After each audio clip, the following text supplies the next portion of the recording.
هو الذي جعلكم خلائف في الأرض فمن كفر فعليه كفره ولا يزيد الكافرين كفرهم عند ربهم إلا مقتا ولا يزيد الكافرين كفرهم إلا خسارا قل أرأيتم شركاءكم الذين تدعون من دون الله أروني ماذا خلقوا من الأرض أم لهم شرك في السماوات أم آتيناهم كتابا فهم على بينة منه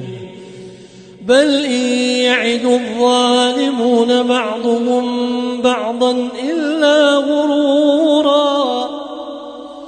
إن الله يمسك السماوات والأرض أن تزولا ولئن زالتا إن أمسكهما من أحد من بعده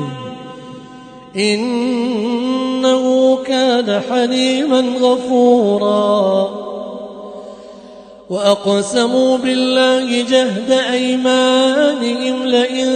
جاءهم نذير ليكونن أهدى من إحدى الأمم ولما جاءهم نذير ما زادهم إلا نفورا استكبارا في الأرض ومكر السيء ولا يحيق المكر السيء إلا بأهله فهل ينظرون إلا سنة الأولين فلن تجد لسنة الله تبديلا ولن تجد لسنة الله تحويلا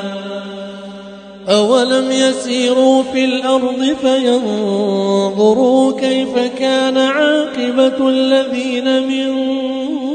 قبلهم وكانوا أشد منهم قوة وما كان الله ليعجزه من شيء في السماوات ولا في الأرض إنه كان عليما قديرا ولو يؤاخذ الله الناس بما كسبوا ما ترك على ظهرها من دابة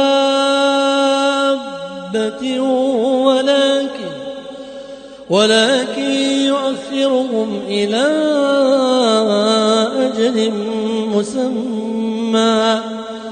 فإذا جاء أجلهم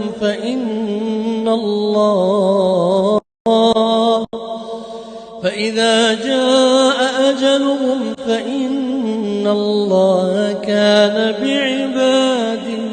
بصيرا.